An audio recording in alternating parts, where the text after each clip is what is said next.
به زودی پاره‌ای از مردم نادان خواهند گفت چه چیز آنها را از قبله‌ای که بر آن بودند، یعنی بیت المقدس، به طرف کعبه برگرداند.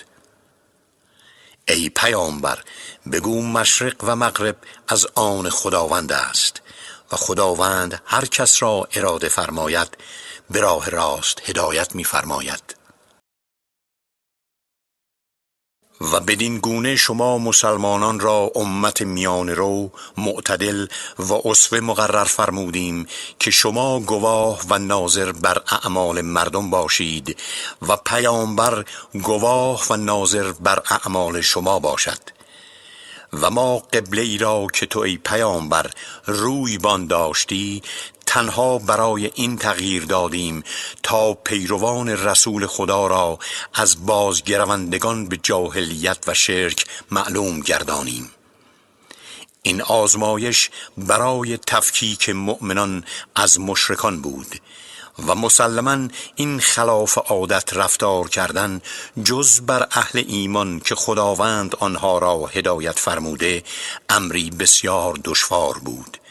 خداوند هرگز عبادات سابق شما را بدون اجر نخواهد گزارد، زیرا خداوند به واقع نسبت به انسانها آن رئوف رحم گستر است.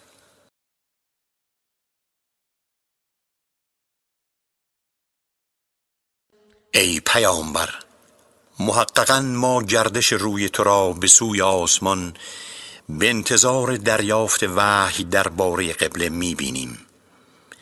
به زودی روی تو را به سوی قبله‌ای که خوشنودت کند می‌گردانیم. پس روی خود را به سوی مسجد الحرام بگردان.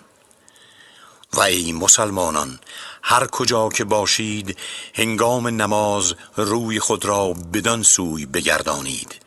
همانا اهل کتاب می‌دانند که این تغییر قبله به سوی کعبه امری به حق از جانب آفریدگار پروردگار است و خداوند از اعمال آنها به هیچ وجه غافل نیست.